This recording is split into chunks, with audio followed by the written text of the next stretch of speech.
It was a steady learning curve after that as far as figuring out exactly what pompes was. For the average person to tell them you have pompes, even my own family, they see me sitting in this wheelchair and they cannot comprehend why, first off, I'm even in the chair. I look fine. I look healthy, I look fine. Why don't I just stand up? When I was in my late teens, early 20s, the weaknesses that I noticed in relationship to my peers, I couldn't run as fast. I could outdistance any of them, but that was just simple determination. It wasn't drastic enough that you would put your finger on and say this person's disabled, but it was enough that I noticed it, and consequently, when I would do physical workouts or something, I would try and concentrate on those areas. But then as it progressed, then it got to where you couldn't even do those tasks, and then ultimately where you had to depend on someone else to take care of those tasks for you. I'm no different than anyone else in that you don't like to accept what's happening to you. So you may have initially some resistance to using some assistive device or another. But it doesn't take long to dawn on you that, hey, maybe my life would be better if I went ahead and used this assistive device and acclimated myself to it, because it will increase your functionality, not decrease it. My wife and I live in a two-story home.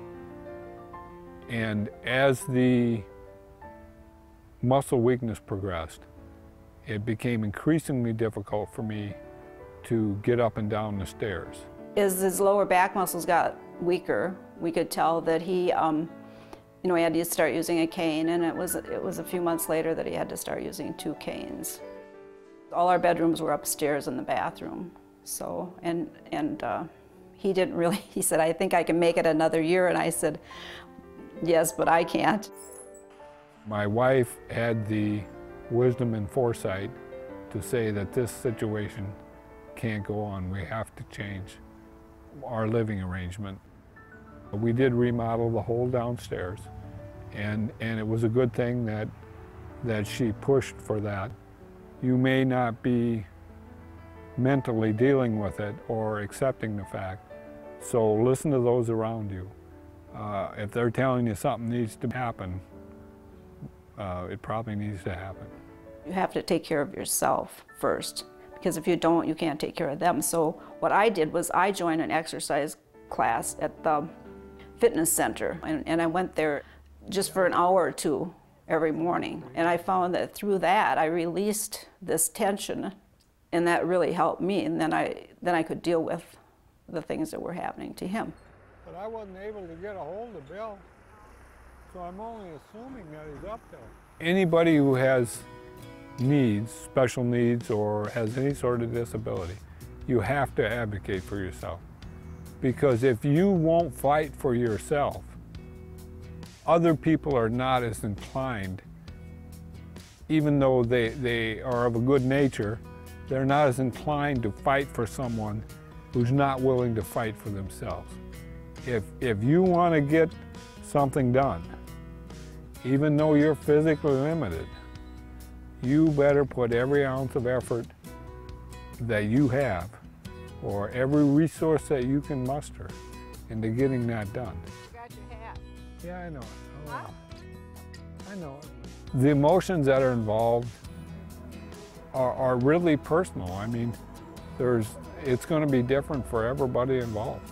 I get up in the morning and we're here. I mean, that's a joy in itself. I mean, none of us have, I don't care who you are, none of us can say, well, tomorrow we're going to be alive. We're just thankful we're here. And like I said, live each day as it comes. Internal fortitude plays a big role in anyone's survival. I don't care if it's Pompes or, the will to live cannot be discounted. But typically, a will to live cannot be maintained for any length of time if there isn't a reason to live. My reason to live is really emotional for me to put into words, but it's my wife, Betty. It's an unconditional love that, you know, not everybody has, that keeps us, you know, together and working together, that, you know, in a relationship, no matter what it is that you have. Even though it's always been my favorite thing to think only of myself, it doesn't sustain you through a lot of hard times. You've got to have someone else that you care about or love.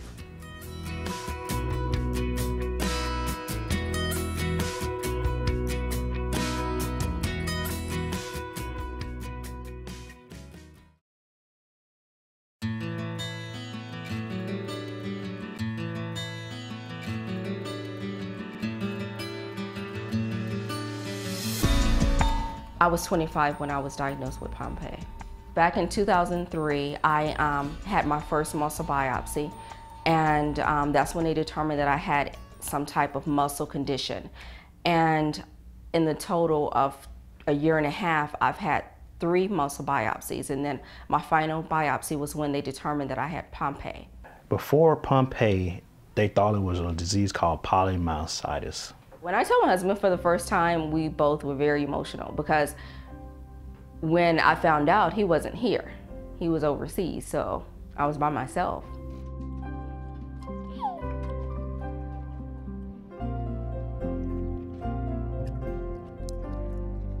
Ready to go, Mama? Ready to go? The way we do things is like we talk over everything. I mean, we don't hide anything. If your communication is lost, and you don't talk about it, it's just gonna start wearing on you. It's gonna wear on you mentally, physically, but you, like I said, you have to keep that line open. Of course, I was emotional. I'm always emotional about everything. He's always the one that says, "Hey, don't worry, I'm gonna handle it well." This one, he felt like he couldn't handle. You wanna get on the swing? I think about the disorder at times, but I have to continue. I'm here for Lucida, and I have to be here for her. That's what I'm thinking about.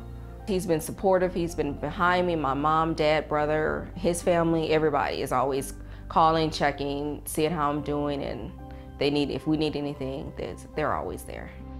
Say hey, Mama. Say hey, Mama.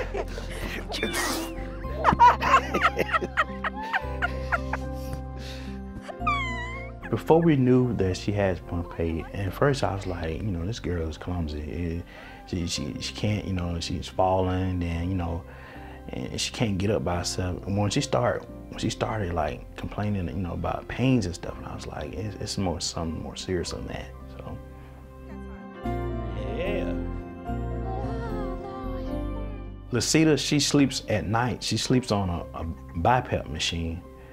It's whereas her lungs are not getting enough oxygen. At first, she was waking up with headaches, and she had a sleep study, and they found out that she needed this BiPAP machine to help her. My oxygen was so low at night, I was waking up continuously, and I wasn't getting my full, rest. The fact of having a mask on my face, when I first got on the BiPAP machine, I told my husband, I feel like I'm suffocating, I'm like totally freaking out. I call the machine the Darth Vader machine because